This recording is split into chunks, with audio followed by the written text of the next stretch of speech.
For number 8, we're given the triangle similarity statement. So we already know that these triangles are similar. So if I'm going to try to find DE, DE is right here. I'll call it X. I need to go back to my similarity statement and see what lines up with DE. DE is first and second in terms of the placement. First, second, third. So DE is first and second. First and second is AB. Those are in the same place. So AB and DE are in the same place. So AB needs to relate to DE. Then, if I'm looking at my big triangle here, the only other complete side they give me is CD. CD is second and third. Second and third is BC. So those need to go together. From there, I can set up my proportion. I always look and I say, okay, between my two numbers that I'm given that are highlighted the same color, 42 and 63, 42 is smaller. So this is my small triangle, this is my big triangle. So I'll do small over big, 42 over 63 equals small over big, x over 31.5. Then I will cross multiply. 63 times x is 63x, and 42 times 31.5, 42 times 31.5 is 1323. Now I will divide by 63 on both sides. And I get x is equal to 21. So this is 21. DE is 21. Now it's telling me to find AG.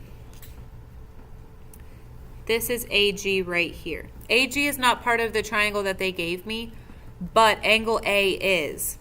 Angle A is the first thing, and the first is E. For similar triangles, the angles must be congruent. So I know angle A and angle E are congruent because they're both in that first position. Then I can now see that this triangle that I'm going to highlight in yellow and this triangle are similar to each other by angle-angle similarity. We've got one angle that has an arc and a tick, and then one angle that we did in brown because we knew that they were in the same position. So now, if I'm looking for AG, AG is between one arc and nothing. Between one arc and nothing is 16. Between my two angles that I have marked and the two angles I have marked is already highlighted in purple. So I've solved for x. So now I know this is 21. This right here is 16. This is 31.5, and I don't know what this is. I'm going to assign it the variable h for Hayes. So I'll do small over big, so 21 over 31.5 equals small side over big side, so 16 over h. Now I'll cross multiply. 16, okay, there, now you can see it.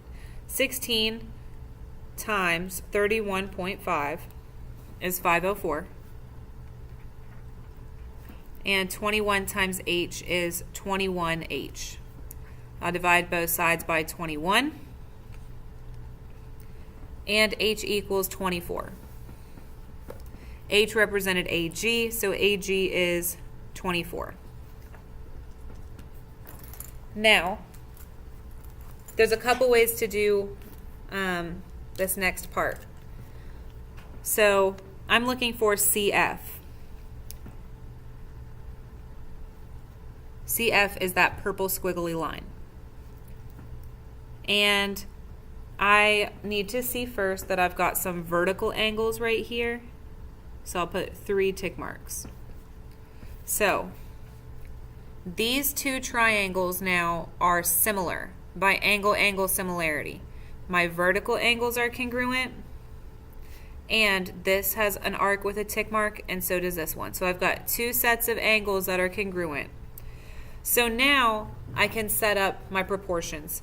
CF, the one that I did the squiggly purple line, is between the 3 tick marks, the 3 arcs, and nothing. So between 3 arcs and nothing is this one right here. And then my pink lines are between my 2 angles that I have marked, so that'll work out well. Now I just need to set up my proportion. If I don't know what this is, I'll call it A. So A over 48 equals 42 over 63. Now I can cross multiply. A times 63 is 63A, and 48 times 42, 48 times 42 is 2016. I'll divide both sides by 63.